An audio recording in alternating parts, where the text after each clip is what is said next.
आकाश तिवारी जी जो programme coordinator हैं वो भी जुड़ गए हैं। आप दोनों का बहुत बहुत स्वागत है।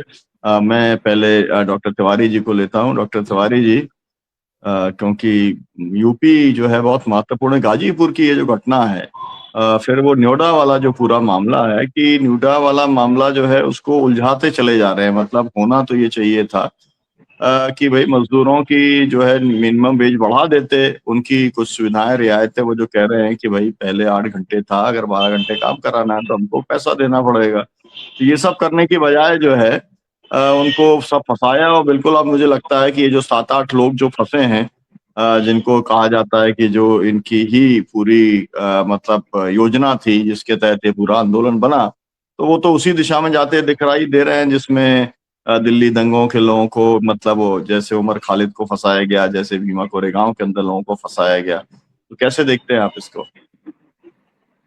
जी, हम तो ये पिछले सप्ताह को हंगामेदार सप्ताह के रूप में देख रहा हूँ। ये पिछले सप्ताह जिनके ऊपर ध्यान केंद्रित रहा, अंतर्राष्ट्रीय स्तर पर हमारे ट्रंप महोदय और राष्ट्रीय स्तर पर उनके my dear friend Modi ji, इन्हीं पर पूरा सप्ताह केंद्रित रहा है। काफी विस्तार से अंतर्राष्ट्रीय मामलों में और बातों पर विस्तार से अपने सलीम साहब ने बात को रखा है। मैं तो आ जाता हूँ सीधे उत्तर प्रदेश पर आ जाता हूँ और उसमें बनारस पर आ जाता हूँ।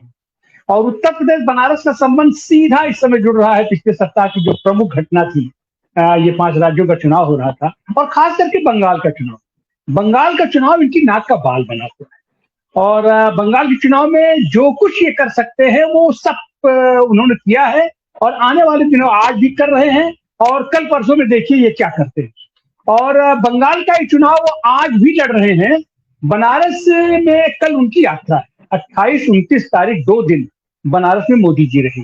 और बनारस का जो बाहरी हिस्सा है, वो बाहरी हिस्से में पूरी सड़क, अभी बात हो रही थी, पूरी सड़क स्टील के राड लगा करके उस पर पैच वर्क हो रहा है। मैंने फोटोग्राफी का, कैमरे का पूरी व्यवस्था है। झालमुड़ी भी अगर खाते हैं अपने मोदी जी तो उसको भी 5-7 कैमरा लेकर के पूरी उसकी शूटिंग होती है। तो आप समझ सकते हैं कि बनारस क्या है और बनारस को इनको फोकस करना है। तो यहाँ से अब आज वहां पर जो चुनाव प्रचार बंद हो जाएगा तो अब वो बनारस से प्रचार करेंगे। बनारस उनका लाइव होगा और सारी व्यवस्था बनाई जाएगी। मतलब बंगाल का चुनाव लड़ रहे हैं। इसी बीच नोएडा की घटना हुई है और पिछले सप्ताह एक बहुत महत्वपूर्ण बात हुई है कि श्रमिक आंदोलन के संदर्भ में समाजवादी पार्टी ने गंभीरता से लिया है, उसको संज्ञान में लिया है। और समाजवादी पार्टी अब तक का सबसे हाईएस्ट जो उनका डेलीगेशन हो सकता है, उच्च स्तरीय डेलीगेशन नेता प्रतिपक्ष उनको माता प्रसाद पांडे के नेतृत्व में वहां भेजा था। और वहां पर भी ये लोग जायका ले रहे हैं, मतलब उसमें भी इतना प्रवेश कर रहे हैं। इस बीच जो स्थिति है पूरे प्रदेश की और उसमें खास करके ये जो गाजीपुर की घटना भी हुई है, एक वो निशा विश्वकर्मा है, 16-17 साल की बच्ची है और उसके साथ गैंगरेप हुआ और कहा जा रहा है कि उसके बाद उसको मार करके उसको गंगा में फेंक दिया गया है। और उस संदर्भ में वहां पर भी जो समाजवादी पार्टी का हाई पावर डेलीगेशन गया था और वहां पर गांव वालों का कहना है कि गांव का जो प्रधान है, जो उसका वो प्रतिनिधि है, वो उसका प्रतिवाद किया है और उस डेलीगेशन के ऊपर पुलिस संरक्षण में डेलीगेशन के ऊपर प्राणघातक हमला हुआ है और बहुत बुरी तरीके से पिटाई हुई है अपने डेलीगेशन की। और उसको इस इतिहास से कहा जा रहा है कि वो घटना कोई घटना नहीं थी, वो लड़की का लव अफेयर का मामला था और वो उसने खुद जान दे दिया है। और ये समाजवादी पार्टी के लोग वहां जाकर के इसको बितंडा करके और उस गांव को बेइज्जत कर रहे हैं, उस बच्चे के परिवार को बेइज्जत कर रहे हैं और उसके चलते पूरा का पूरा शासन प्रशासन लगा हुआ है और उसके घर वालों का पूरा उनका बयान बदलवाना और सारी चीज। अब स्थिति यह है कि वहां के कार्यकर्ताओं को और वहां के लोगों को और जो ये हिंसक वारदात हुई है उसको अखिलेश यादव ने बड़ी गंभीरता से लिया है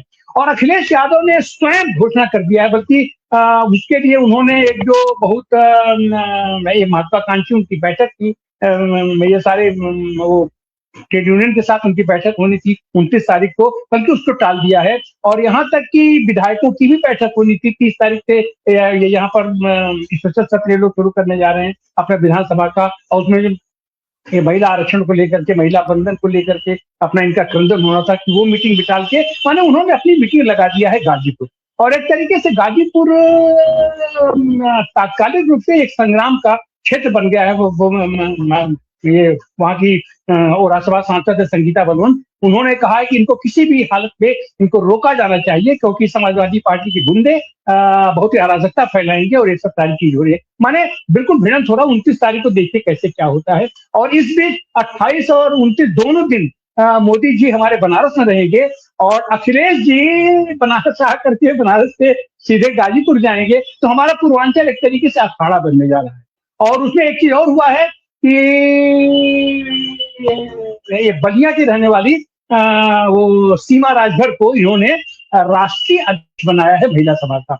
और जो इस बीच का जो है डेवलपमेंट है कि वो जो अपने ओम प्रकाश राजभर है उनको लेकर के वो उनका बड़ा तो उनके अगेंस्ट एक तरीके से सीमा राजभर बुलाया गया है। तो पूरे एनडीए पर अब आने वाले दिनों में ये जो पिछला सप्ताह की ये जो प्रगति ये घटना है वो कहीं ना कहीं से भारतीय जनता पार्टी और समाजवादी पार्टी के आमने सामने द्वंद्व की स्थिति बन रही है और एक निर्णायक संघर्ष की स्थिति बन रही है। सामाजिक रूप से भी, आर्थिक रूप से भी, राजनीतिक रूप से भी, हर दृष्टि से अपना पूर्वांचल एक जंग का मैदान बनने वाला है। और उसमें भी खास करके ये जो श्रमिक आंदोलन जो शुरू हुआ है वो नोएडा से लेकर के और हमारे बनारस तक, बनारस में भी यहाँ के कर्मचारी भी आंदोलनरत हैं और आज 15-16 दिन हो गया है इनका धरना लगातार चल रहा है। और इनकी भी मांगे वही है कि जो मांगे ये नोएडा के अपने श्रमिकों का था कि 4-4, 5-5, 10-10 साल से लोग यहाँ पर वैसे काम कर रहे हैं, संविदा पर काम कर रहे हैं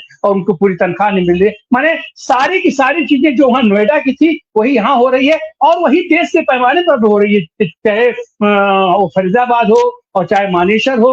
माने और फिर उसको लेकर के ट्रेड यूनियन का भी ये जो केंद्रीय संगठन है वो भी अभी 24 तारीख को पूरे देशव्यापी इन लोगों ने भी ये विरोध प्रदर्शन किया है। तो ये मजदूर आंदोलन उधर, और खास करके मैं तो जिक्र करूंगा कि उत्तर प्रदेश में समाजवादी पार्टी इस बार मजबूती के साथ सामाजिक मुद्दों, राजनीतिक मुद्दों से अलग हट करके वर्गीय मुद्दों पर भी और खास करके श्रमिकों के आंदोलन को लेकर के बहुत ही संजीदा हुई है, उसको संज्ञान मिली है। और आने वाले दिनों में क्या होगा, कैसे होगा, ये बहुत कुछ निर्भर करेगा 29 तारीख की वोटिंग पर और 29 तारीख के बाद जो 4 तारीख को गणना होने जा रहा है। हालांकि बंगाल में या इस पूरे में भारतीय जनता पार्टी जिस हद तक जा सकती है वो सारे हद को इन्होंने पार कर दिया है और इनका एक ही मकसद है कि इन 4-5 प्रांतों में ज्यादा से ज्यादा जगह पर ये अपनी सरकार, ये असम में खास करके अपनी सरकार को रिगेन करे। और बंगाल इनके लिए बिल्कुल नाक का बाल बना हुआ है कि किसी भी हालत में, माने वहां पर स्थिति ये है कि प्रधानमंत्री और गृहमंत्री जिस तरीके के भाषा का प्रयोग कर रहे हैं, दबंगई की, गुंडई की भाषा का प्रयोग कर रहे हैं, वो निहायत उसके लिए क्या कहा जाए, संसदीय सत्तों तक जा रहे हैं। उल्टा लटका देंगे और तय करेंगे और 4 तारीख के बाद यहाँ कोई ये तमिल गुंडा नहीं रहने पाएगा। तो पिछला सप्ताह बहुत ही हंगामेदार रहा है देश के पैमाने पर, उत्तर प्रदेश के पैमाने पर और खास करके हमारे पूर्वांचल के पैमाने पर बहुत ही हंगामेदार रहा है, जिसका आने वाले दिनों में एक गंभीर तरीके का इसका परिणाम निश्चित रूप से निकले। जी सर, बहुत शुक्रिया आपका। मैं क्योंकि लगातार बहुजन संवाद पे हमने जो 167 बच्चे थे कटनी के अंदर जिनको डिटेन किया गया था उसके बारे में जरूर उल्लेख करना चाहता हूँ। सोढी जी को जोड़ना चाहते हैं, उसके बाद में वो जोड़ देंगे। मैं उसमें उल्लेख करना चाहता हूं कि वो बच्चियों को एक तरीके से 13 दिन तक एक प्रताड़ित करके एक ऐसी हवा बनाई गई कि ये जो है 167 बच्चों को मदरसों में ले जा करके उनको आतंकी की ट्रेनिंग देने वाले थे और उनके जो उस्ताद और शिक्षक थे उनके ऊपर 143(4) की कार्रवाई भी शुरू की गई।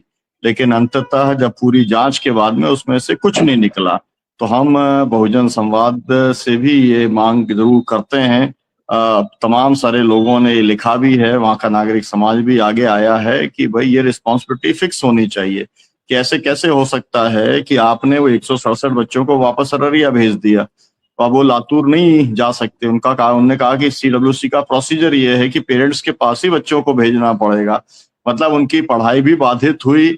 एक तरीके का जो उनका शॉकिंग अनुभव जो आया है 13 दिन का, वो जीवन भर जब तक जीवित हैं तब तक वो रहने वाला है। और जो 13 दिन तक लगातार अखबारों में छाप करके ये बताने का काम किया कि कैसे जो है ये किया जा रहा है कि एक तरीके तो जो केंद्रीय ट्रेड यूनियन है उन्होंने जो मई दिवस को है भारतवर्ष में जो ठेका मजदूरों का शोषण हो रहा है और निजीकरण, निजी उद्योगों के द्वारा जो उनके अधिकारों को छीना जा रहा है, इससे जोड़ने का प्रयास करके और एक अखिल भारतीय इस संघर्ष को रूप देने की कोशिश 1 मई से की जा रही है। धन्यवाद जी, बहुत बहुत शुक्रिया आपका। हम जरूर ये कहना चाहेंगे कि 1 मई को पूरे देश में मई दिवस मनाया जाता है, लेकिन इस बार नोएडा के परिप्रेक्ष्य में वो बहुत ज्यादा महत्वपूर्ण है और इसलिए क्योंकि जो 100-150 साल के अंदर जो अधिकार हासिल किए थे श्रमिकों ने, उन सबको 4 लेबर कोड थोप करके समाप्त किया गया है। और जिस तरीके का नोएडा के अंदर मिनिमम वेज को लेके जो लोग निकले, उनके ऊपर जो दमन किया गया, तो ये जरूरी है कि पूरे देश के अंदर जो ट्रेड यूनियन ऑर्गेनाइजेशंस हैं और जो श्रमिक हैं वो सड़कों के ऊपर आए और वो उस दमन की निंदा करें। जो लोग जेल के अंदर हैं उनको बिना शर्त रिहाई की मांग की जाए। मैं ये केवल जानकारी भी देना चाहता हूँ, हमारे बहुत सारे जो साथी जुड़े हैं, कि 1 मई को दिल्ली के अंदर एक कंसल्टेशन जो एक मधु लिमय जी समाजवादी चिंतक रहे, उनको लेकर के जो उनकी एक जाति विनाशक, मतलब एक जाति उन्मूलन का जो पूरा एक सपना था बाबा साहब अम्बेडकर का या डॉक्टर राम मनोहर लोहिया का, उसी को आगे बढ़ाने का काम मधु लिमय जी ने किया था। तो उसको लेकर एक नेशनल कंसल्टेशन दिल्ली के अंदर डिप्टी स्पीकर हॉल के अंदर वहां पर रखा गया है। ये भी मैं केवल जानकारी देना चाह रहा था। आप सभी साथियों का बहुत बहुत शुक्रिया, धन्यवाद। दर्शकों से अपील की वे इसे शेयर करें ताकि आपको एक सप्ताह का राउंड अप मिल सके। बहुजन संवाद के माध्यम से हम लोग रोजाना 6 बजे और 8 बजे कार्यक्रम करते हैं और कोई ना कोई समसामयिक विषय के ऊपर करते हैं। संडे के दिन हम लोग सप्ताह के व्यक्तित्व के तौर पर करते हैं और मुझे लगता है कि पिछले 500 से ज्यादा इंटरव्यूज हमने जो किए हैं, अगर जो है उनको कोई पलट करके देखेगा तो किस तरीके की प्रतिभाएं देश में हैं और किस तरीके से समाज परिवर्तन के लिए लोग अपने अपने स्तर के ऊपर प्रयास कर रहे हैं, वो मालूम पड़ेगा। तो आप बहुजन संवाद को जरूर देखिए, आप उसे शेयर करिए ताकि एक अंडरस्टैंडिंग वर्तमान समाज को, वर्तमान देश और दुनिया को समझने की बन सके। बहुत शुक्रिया, बहुत धन्यवाद माननीय